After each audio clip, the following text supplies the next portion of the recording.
And we lit then. All right, so we back. You know, trying to get on, trying to get on, trying to get on. We have some videos we're gonna look at. Actually, let me see what the panel looking like.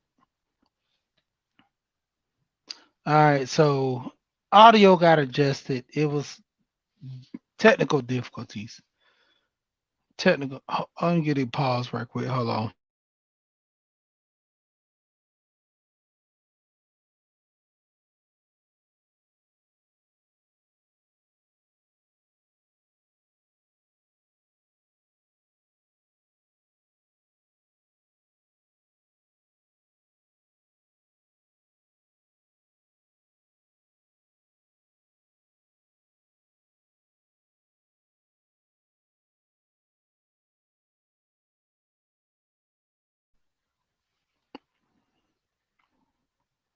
Yeah.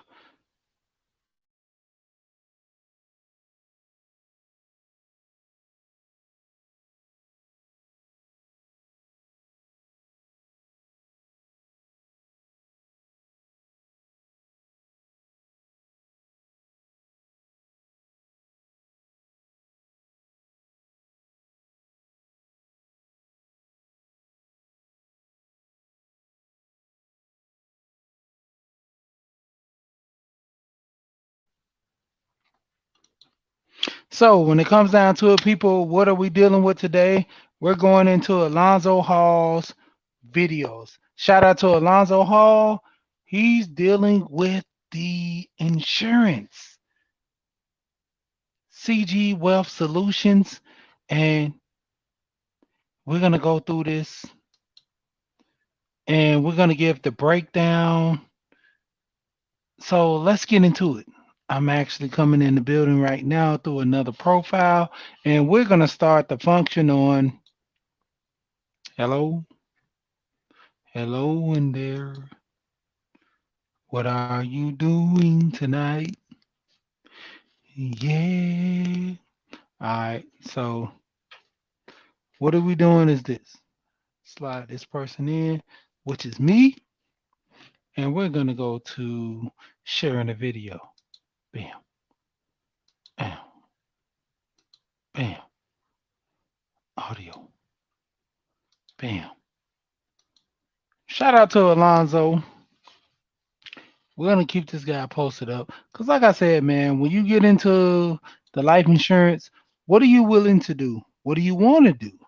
What are the things that you're doing and actually to benefit your family? And this is one thing I hold near and dear is the life insurance game. So we're gonna boost this up full page, and we're gonna get you fighting, ready, willing, and able to set your family up for generational wealth. Let's go. That I held at New York Life Insurance for 17 years. It was a unique position. Sitting in this cultural marketing group, watching what other races, religions, and ethnic groups were doing with financial tools and strategies to create wealth and to make a better future for themselves and their families. And that really is what inspired me after I decided to leave, after we hit this $50 billion campaign, to put these. Shout out to Just Char in the building. Now I normally don't do announcements when people come in the building, but Char, you are the one that I can say I can give an special announcement to because Char her channel is magnificent. Just as Char, you know, countless times I've came on the panel, she has made my voice known and famous around the nation for my me and they feelings. So shout out to Char, and we're gonna keep this thing keep rolling.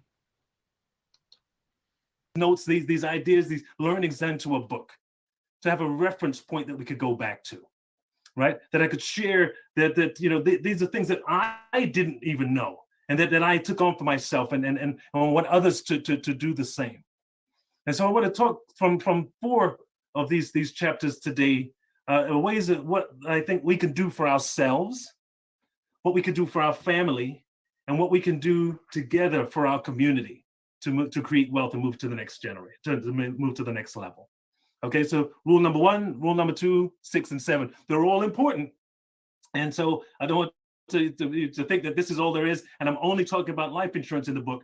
Heavily of what I'm going to say today is in around the insurance piece, but there's so much more that we need to learn, and especially teach our children. I think Lisa was on the line earlier. She said, I wish I'd have received this information when I was younger, but at least I could pass it on to my 25-year-old son. We've got 4 kids in our house, 2 teens, 2 preteens, right? Distracted with social media, right? That's bombarded every day.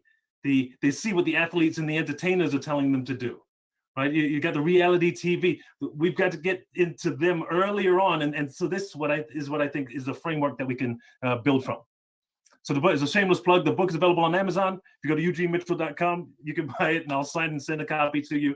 And there's also bulk discounts on my website, eugenemitchell.com. So let me jump in here. I think an important part of rule number 1, know yourself, know your worth, is where I think we got to start in our conversation building, right? Because so before we even start talking about wealth building and legacy planning strategies or financial tools, I think we have to first learn to value and appreciate the biggest asset that we have in our lives, which is ourselves, right? See, I believe that this is a missing point for so many in our community, right? By valuing and appreciating our biggest asset, ourselves, it sets up how you see the future for your life, and or you don't, right? I was talking to folks in Boston yesterday. Alonzo was on the line. That there was a study done that said the average net worth of a Black family in Boston is $8. Think about if somebody tells you that's all your value is worth to yourself in the world. Think about the hopes, the dreams, and the aspirations that are crushed. This is such a diminished and damning point to work from. So I wanted to build this up to think about, how do we look at ourselves, value ourselves, and appreciate ourselves differently. And so with that, I'm going to go into, I believe it's time to clearly evolve the conversations that we've been having over the years. I talked about a 400-year history. Back in the 60s now, right? They were still marching saying, recognize me, I am a man.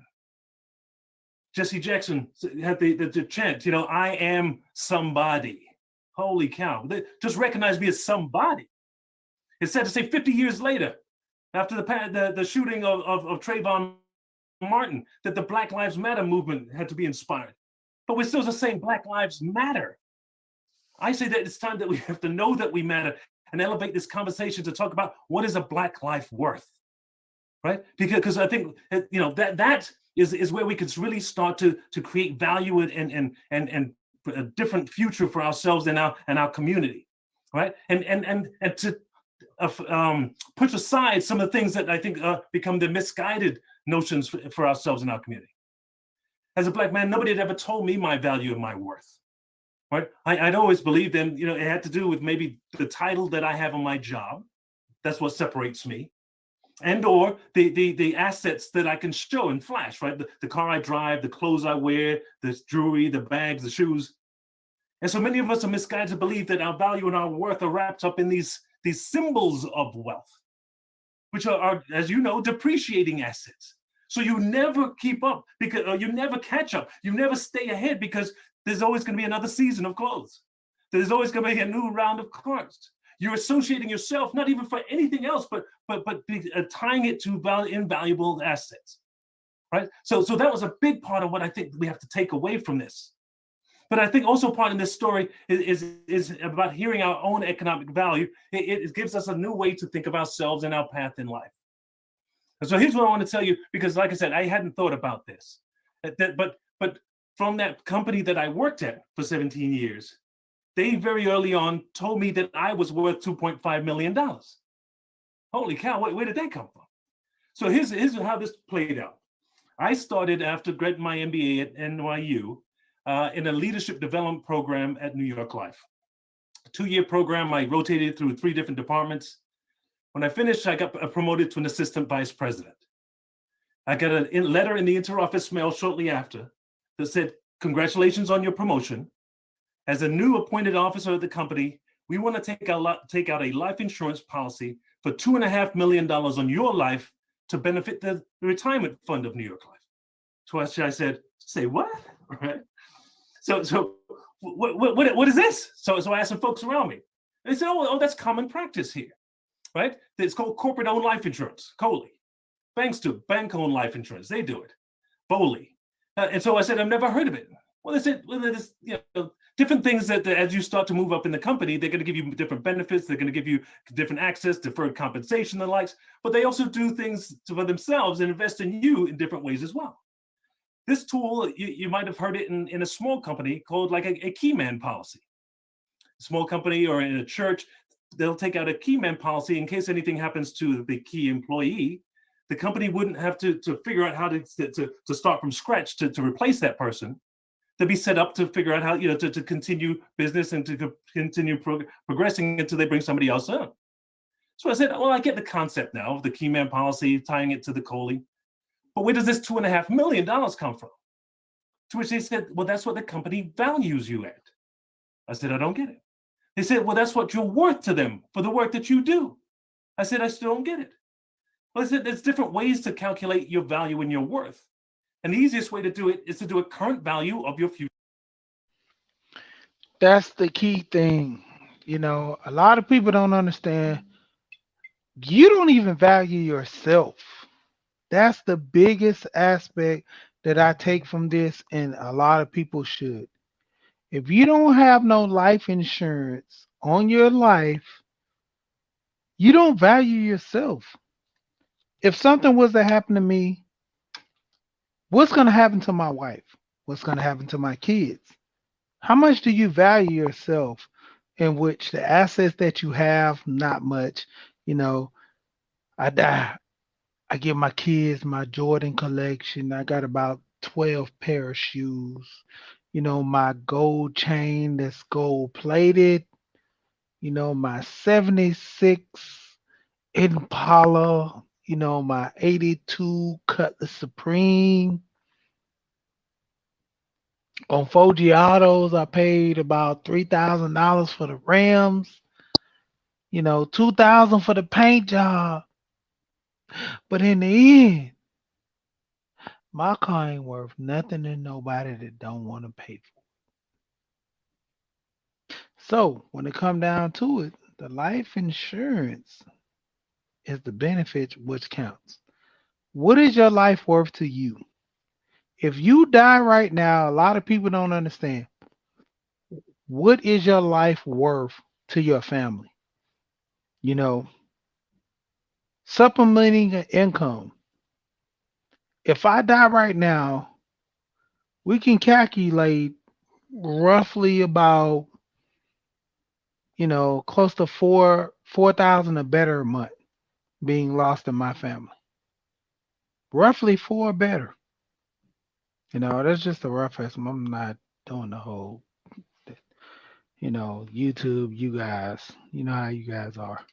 But it's be roughly about $4,000 lost. If I'm what bills the majority of bills I'm paying. Let's say roughly about, let's see, five. No, let's go a little bit cheaper. $400. $400 a week. My wife is losing 1,600 a month. 1,600. You know how we can do this? Because this is. Hold on. Let me pop that back up.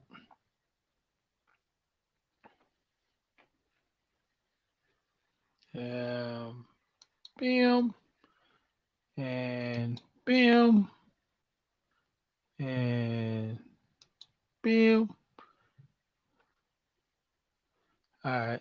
So 400 a week times 4, 16 times 12. That's not much. That is not much.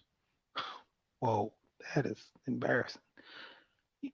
20,000. Let's say $20,000 a year. She's losing 20,000 a year. I mean, with that amount, you're not paying the majority of the, more than present bills, as far as rent. You're looking to pay the light, gas, water, something like that a month. Because not only do people count, you got to live off this money. You got to pay for gas, you got to pay for food every day, so like when it comes down to it, can't afford it in most cases, most people. What are you actually doing? $20,000 a year. How are you preparing for the future? You lose $20,000 in income. That means, let's just say you make 20,000, and let's do some quick numbers right here. Let's say my wife makes 500. My wife makes $500 a week. Times four, and then $2,000. She make $2,000 a month. And far as $2,000 a month, I make 1,600 a month. If I make 1,600 and she makes 2,000, let's do that multiplier times 12. That's 24,000. She makes 24,000 plus my 1922. That's 43. We make 43 for the year. So if anything happens to me, she's gonna have a negative, you know. And when it comes down to it, something goes happen, they just cut it in half. Divide. Let's hit divide. Divide by two. Divide by two. She only has to live off of 21,600 a year. So that means she has to pay light, water, gas. She has to pay cable. She has to pay for car insurance. She has to pay for everything. What is that going to help her over time? That's nothing. So to the degree life insurance is going to be the next best thing to kind of help her push her along through all this. So let me go back to the video and keep going. So here you are, 30 years old, making $100,000 a year. We expect you to work here another 25 years. What's $100,000 a year for 25 years? $2.5 million. And that's without raises, without bonuses, without promotions, anything in your deferred compensation. That's just the base of what they will pay you. So you're not going to receive that all at one time, but that's a lump sum, and they're tying it to your value to them. And they say, well, what do you mean you've never heard of this or thought of this before? Right? So haven't you thought about what you're going to do in the way of building and leveraging and passing on that $2.5 million? To which I said, no. They said, well, what do you mean? Haven't you ever thought about protecting that $2.5 million? What if you don't make it home tomorrow? What happens to your family? Won't they be out 2.5 million? Will your wife have to figure out how to get by? Will they have to sell the house? Do the kids not go to the colleges that you wanted them to? Will she have to find somebody else to take care of her? I said, I never thought about it. And then I became extra sad because I realized that the company valued me more than I valued myself. Wow. And this is me with, I got finance degrees. This is what I've done in life, and nobody had ever positioned it to me like this. And this is what I believe is missing for many in our community. So here's a simple life value calculation. Your current salary times the number of years left to retirement equals your present value of future earnings. Look at a 30-year-old making $75,000 a year. That's $2.75 million that they're going to make over a lifetime. You talk to a 45-year-old client making $50,000 a year. That's $1.1 million they're still going to make before they retire. Looking at it this way, we can value ourselves as producers and contributors and builders in life rather than consumers. See, like I said, in that consumer mindset, all we're doing is giving away our wealth. We're making somebody else rich. We're becoming known as the world's greatest consumer class. We got to get away from that. The other part to this, I think, is that when you think of it this way, it shows that we have real economic significance. And that is important because I believe the loss of another Black man or a Black woman at the hands of the police violence or at the hands of the disease like COVID-19, it not only impacts us beyond the physical and the physical, it impacts us economically. So for me, that's what was missing when George Floyd was taken away. If he was making $50,000 a year, I'm sure he was going to work another 20 years. That's $1 million that was taken away from his family. This is a new way to think about ourselves and our value in the world. You guys get where I'm going with this? Get some nods? See if y'all with me? Okay. Here's the other part to this. So when you start thinking about me being $1 million asset to myself and my family, then how should I take care of $1 million asset? Right? If I had $1 million car, $1 million house, heck, $1 million racehorse that I knew I could put out there and make money every week for me, how much and how much would I put towards thinking about to take care of those things? The car, right? I would have it in the garage. I'd have the alarm. I'd go to the mall and park out in the middle of nowhere so nobody could touch my $1 million car. If I had $1 million house, I'd have the same thing, the burglar alarm, right? The fence around it. I may live in one of those communities that my cousins have to check in before so before they come over, so that I could decide if I want to let them in. How about $1 million racehorse? Would I allow it to engage in unhealthy and unsafe behaviors, like eating fried food, smoking and drinking in excess? Come on now. How about not exercising or going to the vet on regular visits? You see, for each of these other $1 million assets that I own, I believe that we would take care of them a lot better than we do take care of ourselves. Right? So this is a big part about mindset. I think a big part of the wealth creation conversation comes back to mindset. So I want to sort of close this first chapter by saying, you know what, that we've got to take on a better, what can we do for ourselves? We could take on a better diet. We can exercise, go for regular health checkups, right? We need to address our underlying conditions. For how long do we say, you know what, yeah, we got obesity in my family. You know, we got hypertension. You know what, we got the sugar. We got diabetes. But we act like it's just a thing that comes.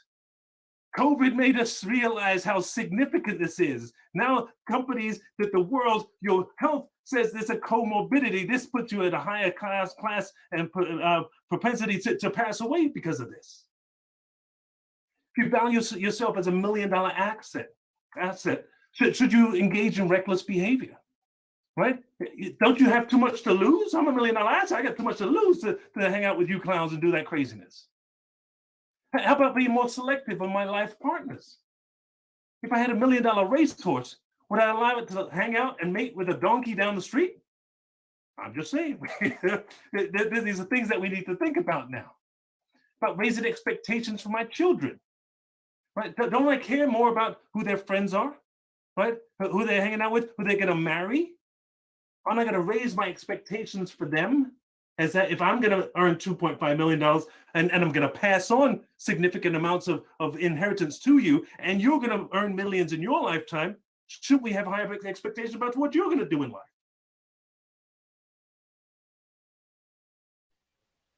So when it comes down to it, actually getting what you pay for, that's the big key. And a lot of people got to understand that when going into the business of life insurance. You know, what he's talking about, I kind of push forth a lot and getting people to understand, you know, when it comes down to the life insurance game. So, like I said, I'm going to go into certain aspects of life insurance, you know, the keys and who are you going to make your beneficiary, when all else fails. Who are you trying to, get to take over, things as far as your money? Like I say, if you're married, life insurance is great for the family. But if you're not married, what are you gonna contribute to your family tree?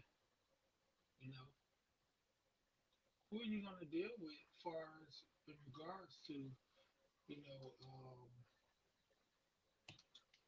the family.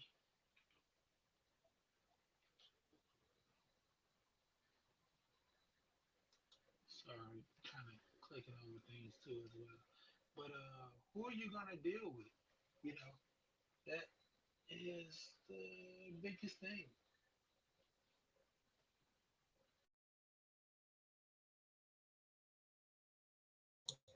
So basically, all right, there we go. I didn't have no then my mic having issues with my mic right now. But I got one more to share to you for this video right here, and then we're gonna go into the CG Wealth Solution.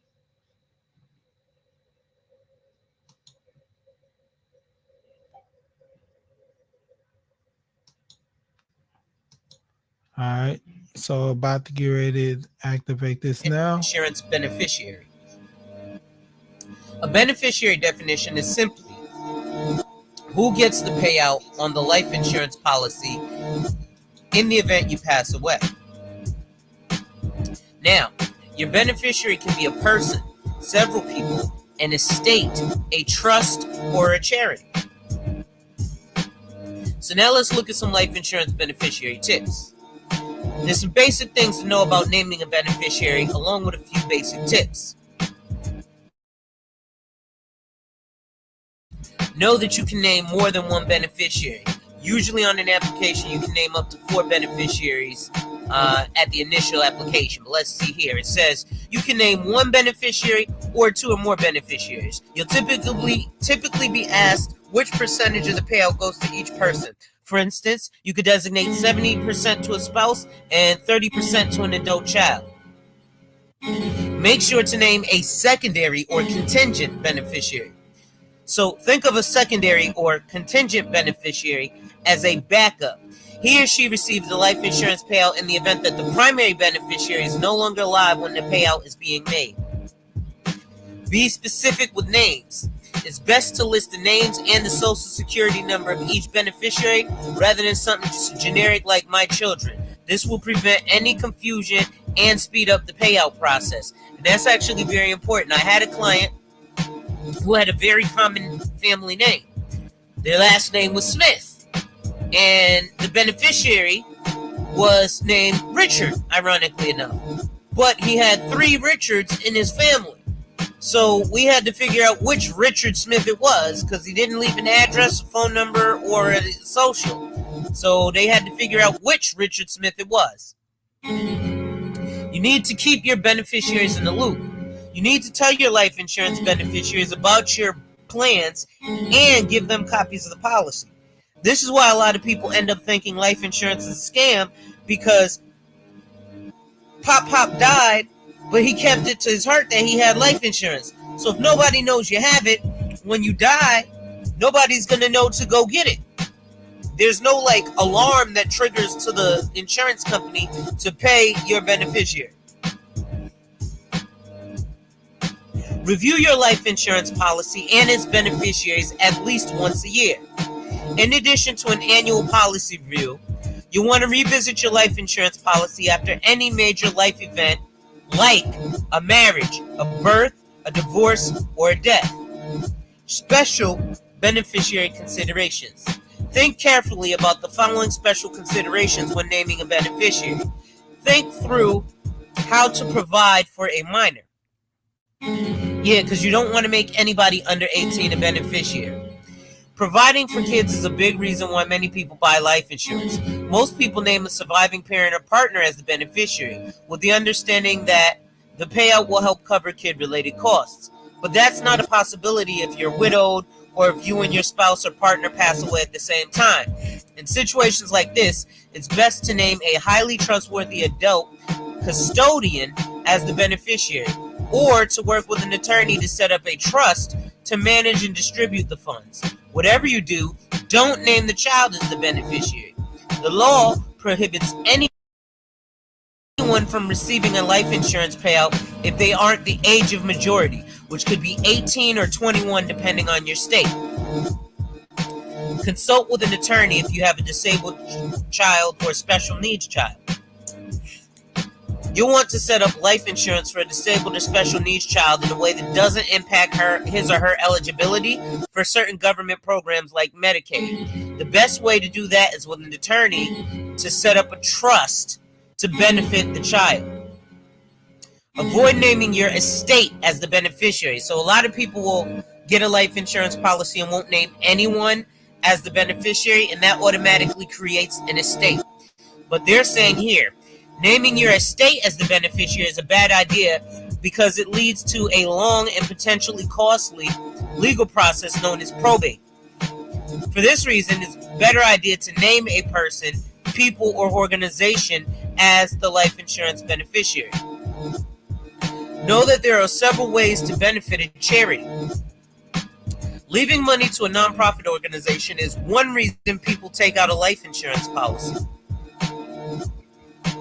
There are 4 ways to benefit a charity: by naming it as the beneficiary, by making it both the owner and the beneficiary life insurance policy, and by adding a charitable giving rider to a life insurance policy, and by working with a community foundation.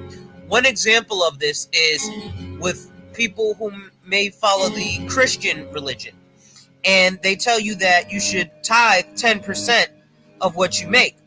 Now, the smart thing to do would be, why don't you tithe 5%, and then the other 5% you put into a life insurance policy, so that when, not if, but when you die, you can actually matriculate much, much more money and then donate to the church and create a much better church for the other parishioners. Get help with other special situations. There can be tax consequences and other issues if the policyholder.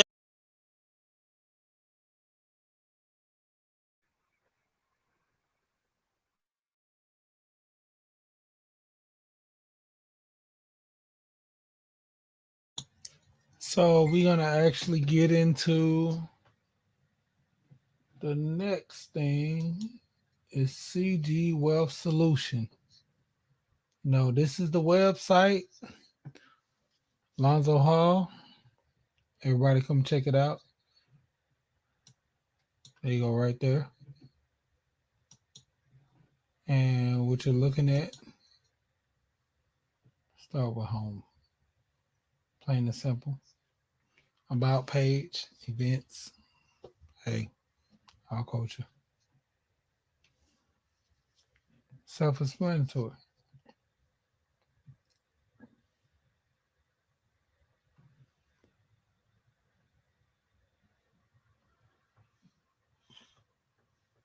Let's take a look at the website.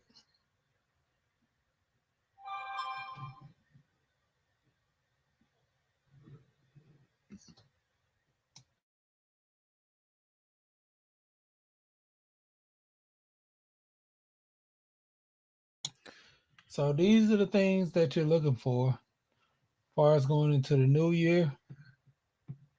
You know, what are you planning on doing for your family? Right here. Business wise, what are the next steps? What are the keys? And I want to give a shout out to Real Deal Finance. You know, we're gonna start looking at far as business. Let me break this down real quick. Let me hit this over here. I'm gonna go ahead and remove this page. And I'm gonna go ahead, focus in on the main. Shout out everybody, pay attention to the actual words that are coming off the head and figuratively coming off the head.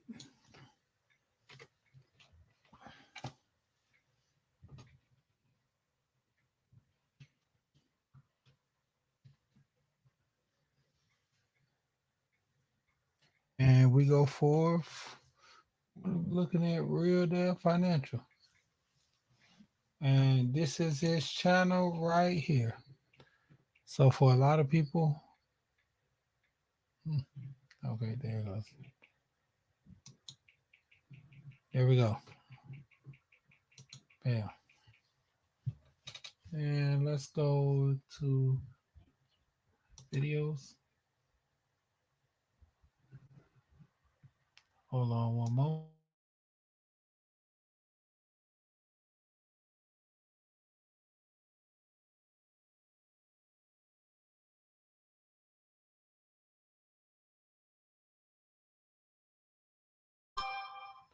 All right, so we have credit building. Need I say more? Open panel, real estate. I was actually on this one yesterday, and we're gonna see because Alonzo was on here talking about credit. Oh, this is a short. Not this. It's the one before. But real deal The finance. bigger that you reinvest the money, the more that they will be more easily ready to be able to land on. Is this one?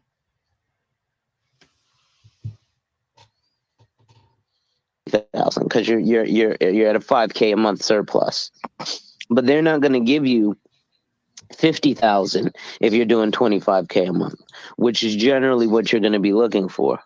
It's also going to be about 50% money. It doesn't look like it up front because they say, oh, we'll give you 18 months to pay us back, and they'll give you a payment instead of a percentage. So you always want to look for a percentage when you're paying back. What percentage am I paying back? Not what is my daily payment. Generally, a no PG loan is going to offer you a daily payment. And they're going to say daily repayment terms. You kind of want to steer away from those. Stay with what you're putting in there. Real deal is more along the lines of what people want to go towards. Anything that gives you a daily repayment, they're going to grape you. They're going to rake you over the coals, if you will. Yeah, man, because these are all just credit. This is just credit lines. Because I tell people credit all the lines are time, safe. get you some primaries and get you some authorized users. Yeah, Combination of the two. Combination of the two. Get yourself very right. So that scenario, I don't even do those type of situation loans, man. And like I said, check out Real Deal Finance. Check out his channel. He talks about financial things, business from the aspect of learning and going into. But like I said, I'm going to go back to Alonzo and have this set with Alonzo.